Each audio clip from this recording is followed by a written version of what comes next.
Friends, global affairs में आप सभी का स्वागत है और मैं हूं सहमान। ये तस्वीरें जो आप देख रहे हैं, the closeness of Trump and Putin, ये तस्वीरें परेशानी में ला सकती हैं यूरोप को। ट्रंप और पुतिन का एक इनफॉर्मल रिलेशन रहा है। पहले रजीम में ही ट्रंप और पुतिन मिलते रहे, उनके बीच नेशनल कम्युनिकेशन होती रही है और ट्रंप ने कई बार ये कहा है कि यूक्रेन और रशिया वार होता ही नहीं। यदि वो खुद प्रेसिडेंट ऑफ अमेरिका होते तो वार रुकवा देते, ये वार होने नहीं देते। G8 को लिखकर उन्होंने कहा कि देखिए, G8 सही था अपने आप में, उसमें से रशिया को हमने निकाला और G7 बन गया। यानी कि presence of Russia is necessary in G8 grouping. G8 grouping आप सभी अच्छी तरीके से जानते हैं कि ये ग्रुप ऑफ डेवलप्ड और इंडस्ट्रियलिस्ट नेशन का है। इसमें से रशिया को बहुत पहले निकाल दिया गया था। इसको लेकर ट्रंप ने एक इंटरव्यू में कहा कि ये मिसकैलकुलेशन थी ओबामा की और जो बाइडेन एडमिनिस्ट्रेशन की, कि उन्होंने रशिया को बाहर रखा और अगर वो चाहेंगे तो हो सके तो रशिया इसमें आ जाए G8 में। जब से ऐसी चीज़ें वो बोलने लगे हैं ट्रंप और क्लोजनेस बढ़नी शुरू हो गई है वापस से पुतिन की और ट्रंप की, तब से यूरोपियन कंट्रीज परेशान है। जर्मन चांसलर ओलाफ शॉल्ज ने यह तक कह दिया कि देखिए, अभी इंटरनेशनल लेवल पर हमें ज़रूरत पड़ सकती है कि यूरोप में इमरजेंसी की। यानी कि यूरोप आज के समय खुद को ठगा हुआ महसूस कर रहा है। जो बाइडेन जब थे तो उन्होंने भर भर के फंड्स दिए जेलेंस्की को, द यूक्रेनियन प्रेसिडेंट को। नाटो का फुल सपोर्ट रहा, यूक्रेन को फंड्स भेजो, हथियार भेजो, फौजें भेजो। यूक्रेन ने भारी तबाही मचाई रशिया में और एक अपरिश लेकर रहा। लेकिन जैसे ही आए ट्रंप और उन्होंने सब कुछ बदल गया कि कैसा लड़ाई, कैसे युद्ध, कैसे यूक्रेन रशिया वार, कैसे अपनी होना चाहिए, बंद करो। रशियन यूक्रेनियन वॉर के इस स्थिति को देखकर हम ये कह सकते हैं कि जो गवर्नमेंट ऑफ यूएसए है वो हाईली अनप्रेडिक्टेबल है।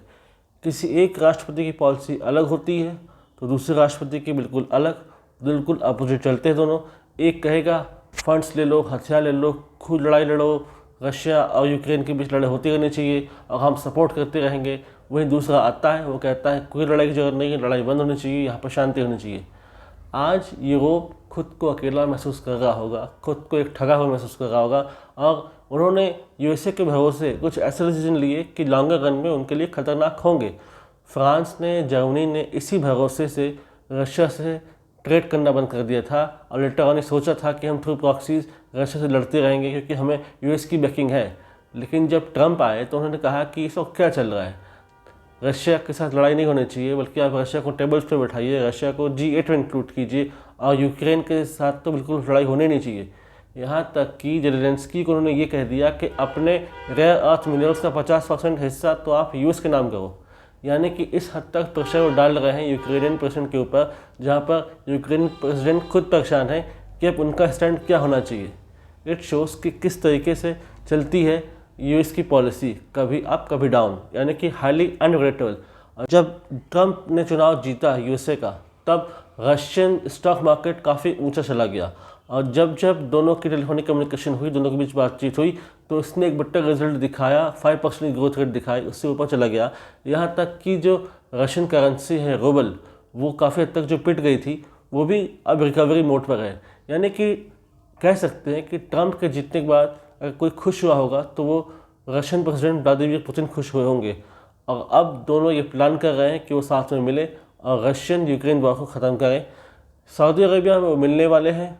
चाइना ने प्रपोज़ किया है कि हम दोनों की मीटिंग को होस्ट करेंगे, जहां पर एक तरफ होंगे ट्रंप, एक तरफ पुतिन और साथ में होंगे शी जिनपिंग।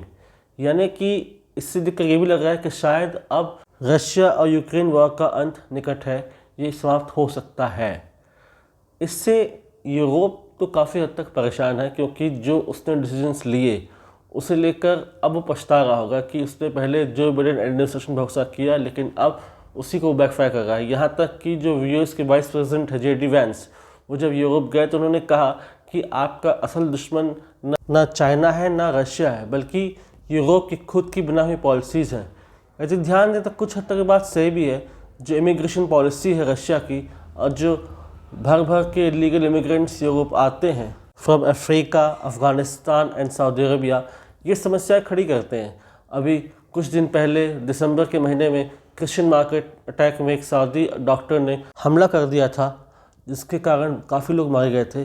और उसके बाद हाल ही में एक अफ़गान असलम सीकर ने फिर वही तरीके का हमला दोहराया इन जर्मनी, तो इससे पता चलता है कि वाकई इलीगल इमिग्रेंट्स एक समस्या है। लेकिन यूएस और रशिया की बढ़ती प्रॉक्सिमिटी भी यूरोप को परेशान किए हुए। अब अगर हम यूएस की बात मानकर कल को चाइना के अगेंस्ट कोई एग्रेशन करते हैं और फिर यूएस पलट जाता है कि नहीं वार बंद कीजिए और हम सबमिट करना चाहते हैं, दोनों लीडर्स के साथ बैठना चाहते हैं, वार रोकना चाहते हैं, वार सही नहीं है, तो ये अनप्रेडिक्टेबल होगा। इसलिए आप यूएस के साथ ट्रेड और कॉमर्स तो कीजिए, उनके साथ इकोनॉमिक इंगेजमेंट तो कीजिए, लेकिन जियोपॉलिटिकल लेवल पर उनके साथ डीपर इंगेजमेंट काफ़ी खतरनाक हो सकता है।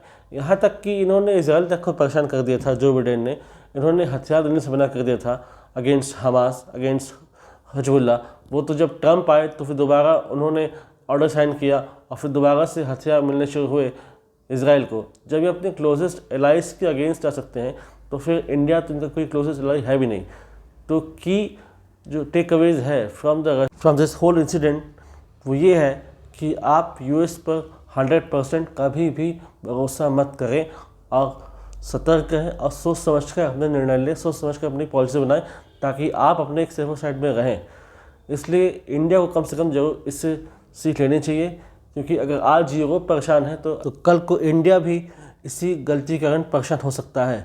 इसलिए we must be aware of US policies and should take a voice decision to make ourselves protected and save. इससे रिलेटेड और कोई इन्फॉर्मेशन आती है, I will make a separate video in this regard. Do like, comment, share, subscribe the video and widely spread this video for the knowledge of people. हमसे यदि आप जुड़ना चाहते हैं तो आप इंस्टाग्राम और टेलीग्राम के थ्रू जुड़ सकते हैं। The link is given that description. Thank you. जय हिंद, जय भारत।